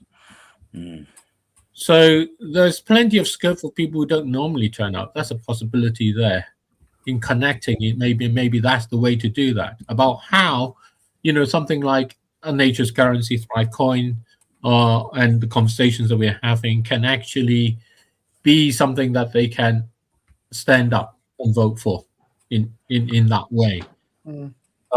I think there is a conversation that we can add in terms of extending ourselves outside of our own national boundary, because you know what? Those techno bros, they're doing that anyway, to be honest. Exactly, yeah. Let's be naive about this in that sense. But they're doing that way. Colombia holding this big conference at the moment, aren't they? Yeah, it's just finished. And it's just finished. It finished on the 28th. And so unfortunately, that's the I've been following along with it, and the problem with it is basically it thinks somehow it thinks it's the science, and governments need to appreciate the science and things, but they do. It's the money that's the issue. It's not really the science, it's the money that's the issue. And it's both the need of money and also the want of money. And both of those are equally strong in driving it. So I think it's a little bit lost in the sense, it believes in this world order. Unfortunately, kind of part of the Game of Thrive thing is really interesting. How do you actually bring about that world order? Or that different order? How do you actually get people to feel they have the agency? Which comes to this: what can we do in a way of connecting with groups in Colombia, individuals there, trying to think about what they can, how we can help communicate, know they're behind, know there are other people that support them in a way. Yeah. I think that's probably quite an important aspect to do. Yeah. And there's the other thing. I'll just tick through a few of the more stories, and the lack of voting, make it compulsory everywhere. But everyone should be getting off their asses and making sure that we're not voting for authoritarian leadership, because the people who do vote are people who are motivated to vote, and they might not always be acting in your interest. But in natural news, there was a story called "The Fertilizer Shock of 2026 to 27, a mad famine in the making." And so it starts with, we're watching a catastrophe unfold that was entirely predictable. And Richard and David, you've talked about this a lot. The current fertilizer crisis is not a natural disaster. It is the direct result of globalist policies, financialization, and in just-in-time supply chain that prioritizes profit over food security. The triple shock, the closure of the Straits of Hormuz, China's export ban, and Russia's quota system, which doesn't include other things like Turkey, have also done this. But what about El Niño? It's not even included in the article, and it's something that's driving me legitimately crazy, because nobody knows what the full scale of what we're facing is, and everyone's keeps talking in these parts, and the climate scientist is doing it as well. because they've got an expertise in one area and they'll talk about that bit. But how does it all come together? That's obviously what we're doing here on the show. But Richard, you've been quiet for a while. Do you want to jump in? Always happy to jump in. I see the crisis coming in food, and it's a conflux of many moving parts. And you can argue all day about which one is the biggest driver of these things. But it's a little bit naive from politicians and other policymakers to claim that you didn't see that coming. Yeah. You know, it's very much like the central bankers claimed during COVID they didn't see that inflation shock coming, and they did a shit job of it. At some point, you're actually in that position because you're supposed to, in some form, to be able to articulate a point coming from above, and they can't. So it does raise the question of who we actually elect into senior position, because this has been a long time in the coming. If you're just vaguely capable of reading the tea leaves, and it ties back again to whatever you do now for your country will be worse than if you stake out a route on your own than if you cooperate, because we will all need each other here. It's pretty clear that northern countries cannot grow the stuff that requires heat in Europe. Sweden will grow potatoes, and in the very south we can grow a bit of wheat, right? You need those imports.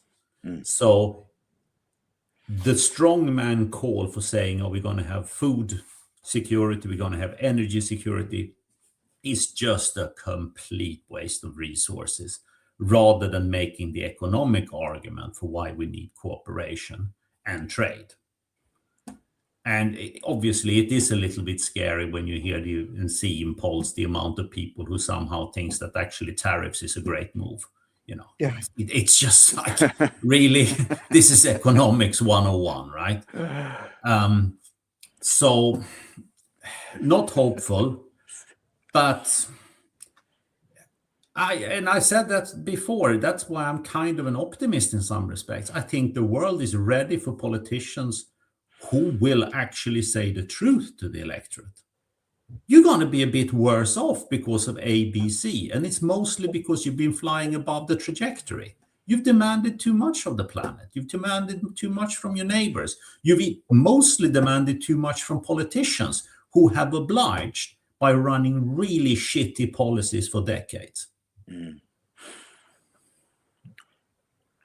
I want to sort of, we're coming up further on. I want to sort of offer something in a sense of what to do.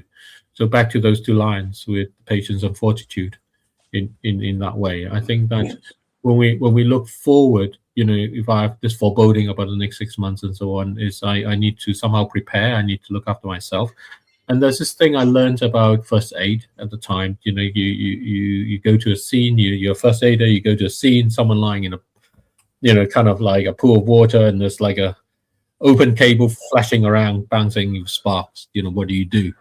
What you don't do is you go charging straight in there to think, how can I help that person? What you do is, how can I make sure that I'm sort of safe along? Because if you're not going to be able to help anyone. But the essence about that keeping safe for yourself is you want to do it in a way that allows you to actually have other people be helped by you keeping safe. So it doesn't help when you keep safe that only you think keeps you safe. This is what Richard is talking about with Sweden over the wheat and stuff, is recognizing that you need to do it in a way that allows other people to come into where you are, because you are going to need them. Because there's no way you can genuinely keep yourself safe without the help of others around you. So as you go on through, however it is that you're thinking about, whether you're storing pasta in your larder and rice in your cupboard, or whether you're thinking about growing your own stuff or actually keeping a bit of money on the side under the mattress, think about how you're going to use that. Because if you think of using all of those things just for yourself, then your neighbor is not going to come to you. And what you're going to find is the thing that you can't preempt is the thing that you're going to need them for. And they need to know that you have them in mind as you do this to keep yourself safe, that you still have them in mind. Otherwise, they're not going to be there for you. So build those relationships now. Reach out there, have conversation with them, tell them that you're worried and you're thinking about keeping safe. What are they thinking of? Maybe they can think about some ideas that you can share or whatever it is. Yeah. It's like also part of like the sharing economy, rather than everyone going out and buying a jet washer and a lawnmower and the things you use once a month or once a year, right? Come up together, come together as a community, buy one, share it, maintain it, you know. So we just, you know, because the businesses that we buy from, they are measured by growing every quarter, but that's not how the planet grows. So, you know, just the sharing economy concept, you know, does everyone in your street need a car? Can you share things like, you know, and that real mindset shift, I think is a big part, and it's a positive thing and it's a beautiful thing, because we get back to, you know, like a lot of the problems that we're facing, the whole manosphere is this digital world that exists for young men and boys that's selling them a dream that actually makes them more miserable ultimately, you know. The whole looks maxing thing is now, you know, these are boys smashing their faces with hammers so they've got better looking jaws. You know, so, you know, yeah, I mean, we talk about, you know, all the things and the implications for young women and young girls, but there's also all this stuff that's going on for men, and it's increasing misogyny. And, you know, I was watching a Christopher Hitchin video from years ago the other day, and he said the only thing that's ever worked to lift societies out of poverty is equality. Yeah, and I'm a big Hitch fan, right? But the only thing is to lift women and girls out of poverty, right? Yeah. That's it. You know, Yeah, so we're going the wrong path. Just this rising misogyny. The Gen Alpha are more misogynistic than Boomers. I mean, how the hell did that ever happen, right? Yeah. You know? So, but it's not in their interest to be misogynistic. No, it's not in anyone's interest, but it's not in their interest to be their life is not better. Their life is not. They do not flourish. That, you know, they're not happier. They're not more satisfied. You know, they'll be on the front line of war, or at least the drone operators. Or, you know, so this. This is another thing that I think we've all got to do, is we've got to step up and step into our voices and speak up. And, you know, personalizing climate change the way David framed it, I think is such an opportunity. But you've got to expect pushback, because people don't necessarily want to hear it. They really don't. No. But they are looking for tips that they can get on board with, you know, things that are easy, you know, because if you can get a person started with looking at their life and making changes, that beginning is like, because when I started years and years ago, when I started to really look at my life and how I lived on the planet, and I started in simple ways, but once you start, you cannot stop seeing. And it just gets bigger and bigger and bigger, but you just got to get people started. So I don't know, Ollie? Yeah, just a good example about the slightly different subject, but what you're saying, Andrea, about women and girls and women literally taking control was the population bomb was completely demystified. The whole Ehrlich thing was just absolutely demystified. The whole idea of the one-child family, or the forced sterilization in India, was completely demystified at the Cairo conference a few years ago now, where basically the women delegates just took over, and they just started to run things for themselves. And ever since then, the entire conversation has been about women and girls in charge of their fertility and their and basically the human population. It's simple, you know, and it's okay. It's still ticking along, but it's obviously reaching a peak point, and it's going to slowly decline or even out. So yeah, just let women do it, for goodness sake. Get out of the way, you know. And it bloody worked, you know. That's the point. And another small one about the you know, being something. It was what you were saying about what came to mind about helping each other and being aware of this was in life saving. I was always taught. David was talking about the first aid and the power and the water, and somebody's in the water, and it just brought to mind somebody in distress who needed life saving. We were always taught in life saving that if you approach somebody in the water and they're floundering, do not do not go up to them and sort of like gently tap them on the shoulder and trying to get hold of them. Punch them in the face, stun them, knock them out if necessary. If you're going to, no, really, if you're going to tow them back. Fortunately, I have had 2 saves that I've had to do in my life, and both times, the people I saved were actually very. They were kind of easy about it, you know. They kind of, I think they just. It was almost like an informal rescue, if you like. That's how it seemed, but it all worked perfectly well. I luckily didn't ever have to deck somebody. But it just shows you see, cooperation or conflict and chaos in order to achieve the same thing. Let's go for the cooperation every time. Yeah, exactly. Yeah, exactly. David, did you want to jump in? I had this thing about I was at this service yesterday. It was an ecumenical service for peace in the Middle East, and there was a comment that was made that I thought was actually quite, kind of quite important, and is that if you want peace, work for justice. And we tend to work for peace, thinking somehow that peace is somehow something we can work for.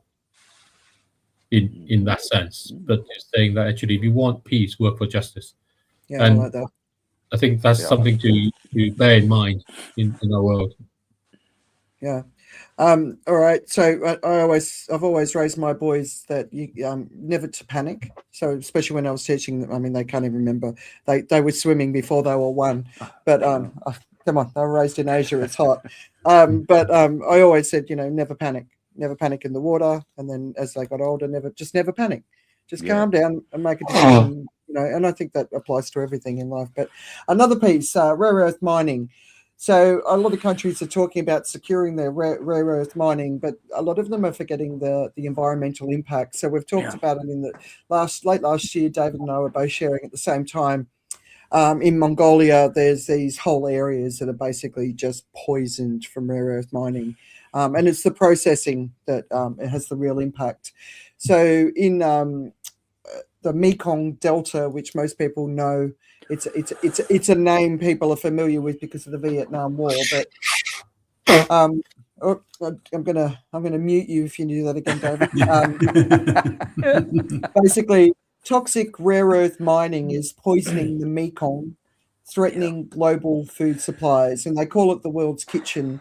And 70 million people in Southeast Asia depend on it. It's 5,000 kilometers or 3,100 miles long river. It's a beautiful, beautiful, beautiful part of the world. But because of the rare earth mining, and a lot of it's happening in Myanmar, but that's also extending into Laos. And, it's basically, it's flowing into these rivers. It's ending up in the Mekong. So it's not just poisoning the fish, and there's all these citizen science projects going on, which are phenomenal.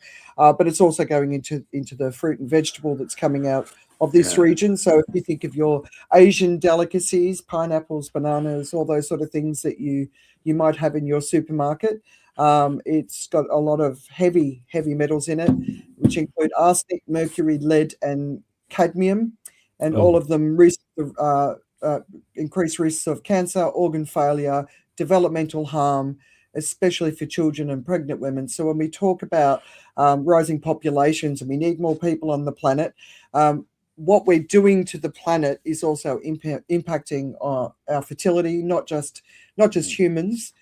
So extreme heat. I think the turtles that are being hatched, there's more. They're female in certain temperatures and they're male in other temperatures. But also what we void into our toilets if we're on birth control or we're taking any other medication, it goes into the fisheries and it's impacting them. So we're drinking that same water and all that sort of stuff. So there's a lot of things going on. There's multiple factors at play: the microplastics, the chemicals, what we're doing here. And if countries are looking at bringing this stuff into their own countries, the environmental toxins that are released from these processing plants, you definitely, the data centers are pretty bad. They don't just take water and energy, but they also release forever chemicals. You start putting these sort of mines in your countries, then you're going to, and if they're in your neighborhood, That would definitely be a NIMBY situation you'd want to get behind, because they do release terrible stuff, and most of it's being released obviously in the poorest parts of the world, because no one really cares about those sort of people, right? Anyway, Ollie? Oh, just I mean, the Mekong is a special case. It has to be said, because of it has this reverse flow on the Tonle Sap River, which is what Andrew is talking about, which drives straight up into the flooded forests. I think about 1 million, at least. I'm trying to think how many. About 1 million live there, I think, in the forest itself, and the forest is being. It's been, obviously, I didn't know about this pollution that's coming in as well. I mean, I deal with the water flows and dams and things like that. And what is upsetting to me is the headwater dams. China again, doing that, because the China are the dam builders in the world, obviously. Fair enough. But if you like dams, but the headwater dams are basically cutting the flow, and the great worry is that this reverse flow up the Tonle Sap is basically wrecking this huge fishery. It's the second biggest fishery in the world, freshwater fishery. It's absolutely enormous, and they now grow a lot of crocodiles and alligators, crocodiles, I think, which live off the snakes in the water, blah blah. And now the snakes have all gone because the crocodiles have eaten them all. And but basically, to add, I didn't know about this rare earth pollution, but if that's now going up there as well, then that is horrific. Frankly, the people up there, I mean, are not happy anyway, most of the time. Dan, my Hungarian, has been there. Amazingly, he's actually been to the flooded forest, and he said they didn't seem very happy. They didn't seem. They were happy to see us in a way because we brought money, but they were living on the edge most of the time anyway. So it wasn't a great happy existence for them. They were getting by, and now to have two things happen: a slow reverse flow and these rare earth minerals, pollutants flooding in there and changing the chemistry of all the fish and all the young people. It's just horrible. Horrible. You're going to have to explain that, Dan, my Hungarian comment. What does that mean? Dan, he went there. He went to the flooded forest. Right. Years ago, he went there and he got a bird's eye view of life in the flooded forest on the Tonle Sap. I was quite surprised to hear that, because he did the whole rounds about, he went around Vietnam and Cambodia and all that. He was interested in that, and which is nice, basically just as a tourist, I think. But it was it was fun for him, and he just said that the people didn't seem. They weren't happy, I mean, life was tough. It was still, even then, back in those days, life was really quite gritty and tough. What you were talking about much earlier in the show, that they were actually, it's day-to-day existence, just getting by and surviving. Really, it's always been the same. And this is the culture of this. I mean, they've been doing this reverse flow. They've been doing the ceremony of the boats and the standing up in the boats and going racing, down the Mekong, where it joins with the Tonle Sap. They've been doing it for about 1,200 years or something, a minimum. It's like they're used to their life, and they could do without. They could really do without all this imposition of Western pollution.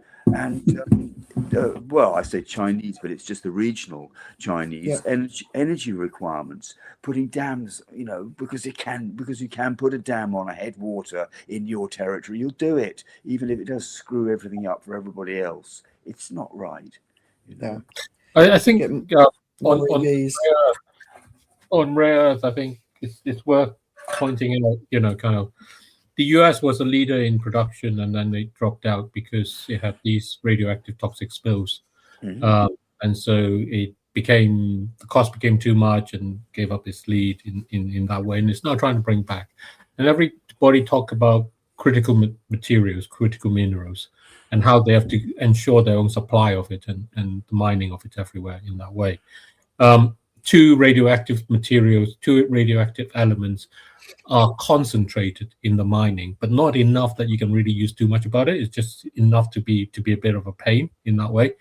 Radium, which has a half-life about 1,500 years, so it's not too bad. You only have to wait 1,500 years. Okay. Thorium, which has a half-life of 14 billion years. Now, the life of the universe is 13.8 billion years. So you're going to have to wait for a whole universe in order for the pile of junk in the back to be something that you can feel happy about going towards. And that's what's flowing back up the Mekong River, and that's what's flowing into the communities in that way. So what was the 1,500-year metal? That's radium. Radium. So radium's about the same time it takes to refill the aquifers. Yeah. So it's not an issue. It's 1,500 years. Technology will find a way. But that's 14 billion years. That might be a little bit more of a problem. Yeah. All right, I'll bring us all back up because we're coming up to the 2-hour mark, and I'm going to share a story on what's going on with the Nicobar, the Great Nicobar thing. The good thing about it from a geopolitical perspective is the countries in this part of the world, so Singapore, Malaysia, Indonesia, India, there's no geopolitical sort of pushback on it, so it's more of an environmental one, but it's just another story. There's plenty else going on. Professor Rupert Reed's doing some pretty interesting stuff at the moment. Have you guys been keeping an eye on him? He's got through something. He's got this term. I don't love it, but his recent post is I'll put it up. A climate majority scenario. So he looks into the early 2030s, and he's talking about he's sort of laying out what it looks like. And I think that sort of thing's pretty effective. It's a very British Western sort of perspective, but I think sort of visualizing what it looks like and the sort of the political ramifications, food ramifications, community that we've been talking about, how it needs to come together. I think that's I think he's doing an interesting job. I don't always love him. I know what you mean. Yeah, you don't have to love everyone. yeah, I get that completely with him. But if he's having a little surge, that's a good thing. Yeah. All right. Well, for some reason, Jan didn't turn up, so I'm sure he'll be very, very apologetic later. But it's been great having you here, Ollie. What are you all? Apart from being in France, how are we all keeping ourselves distracted at the moment? Well, for me, apart from what is now peak season, it's the growth at home and all the new stuff that was planted this year that I'm experimenting with, mostly the asparagus. Little bit of a restoration project. Been back to Sweden a lot because of Mum, and I'm actually there going through my whole old vinyl collection. Nice. So it will be in some forms. Oh no! It's lovely to look through that sort of memory lane, and some of them going to get restored, some of them will be handed away because I can never envisage playing them again, and others will possibly be transported back to the UK. But I know there's one person in the household who is not too fond of that idea and thinks they rest very well in Mum's basement. So we shall see what the evolution of that project, but it's taking a lot of time, I can promise you that. Yeah, I came home. I mean, fair enough. At the end of the day, I'm not there. I shouldn't expect my mother to hold my goods. But I had a very, very, very impressive collection that went back years, very diverse. And I used to go op shopping or secondhand shopping, and I had some original albums that would have been worth so much money. And some guy from church turned up and offered her like a couple of bucks. And I was like, anyway, I've let it go. They do that. Those mums, they can do that. At least she could have gotten a decent amount of money for it. I didn't even. I wouldn't have minded so much, but she. Anyway, Ollie, what's keeping you distracted apart from work, of course? No, work is hopefully stopping in the next day or so, which is great for a short break anyway. But for me at the moment, I'm doing a American presidential history with Wow. Rich. No, there's a guy called Rich. I'm not sure what his second name is on Twitter who he made it his thing. Nothing to do with me. He started doing a series, the whole lot. We've just done Quincy Adams, who's had an unfortunate experience as president because he didn't get the popular vote. It's only happened twice, apparently. And so we're going through he's going through the whole series. Now, he doesn't get many listeners. I mean, actually there in the space for some reason. But he gets a lot of people outside the space who listen or listen afterwards who are interested in that. And yeah, he's pretty good at it, and it's fascinating for me to learn finally about the presidents of the USA. There's a tiny bit of sort of skin in the game from way back, in that my folks, when they were still just married, I think it's what did their marriage in partly actually. They lived in a house in Northamptonshire. Yeah, no, I think it was. And it was right by the the oil crisis, 1973 as well. So the money thing, suddenly there was a big choke on the money that my dad was having to pay out to restore this, frankly, quite beautiful manor house from, I don't know, 14th century, 15th century. And it turns out it was quite a spooky old house as well. But basically, the house was residence to the Washington family while they had two houses before, obviously, long before George Washington, and it looks like his great grandmother lived there because that was the link that came through her, something like 9 children. That they then went to, I think, Virginia it was. So it was kind of like a weird connection. But this house has a connection to Washington that is pretty strong, really. The other one is the manor house further over in Northamptonshire, which is the one that they make a lot of song and dance about, which I think is because I forget the name of it now. But anyway, so it's the more famous one. So yeah, I'm doing the presidents and enjoying that, and it's nice. Educational. Cool. Yeah. Yeah. All right, David. I've just finished watching Person of Interest. It's a TV series. Really worth watching, actually. It was made in 2011 to 2016, so quite a bit ahead of currently.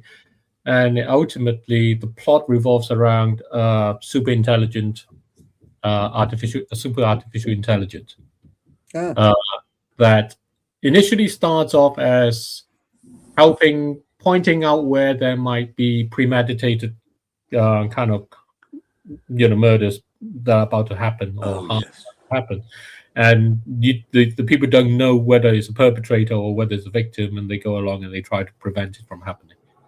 Then it evolves as the series goes on into competing between two artificial super intelligence, and much like the world that we are now seeing, where everything becomes controlled in that way, when we talk about the techno bros, manosphere, and all of those things, and it became very much like The Good Place, which is another great thing. The Good Place is another long-running TV series all about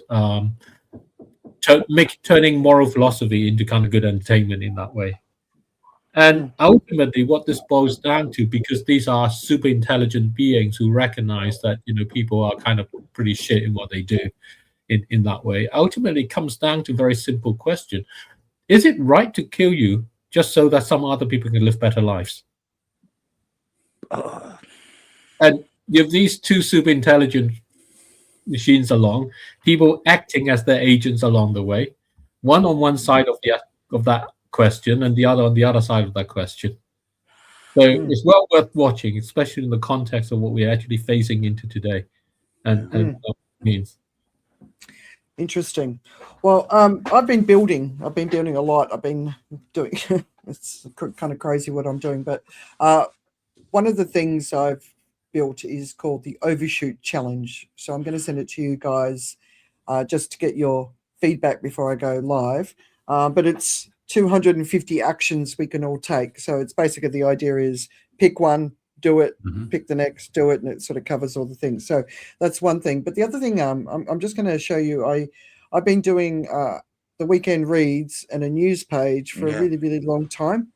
And I would really like people to use this because I spend a lot of time doing it. But this is this is one that I built, which is custom built.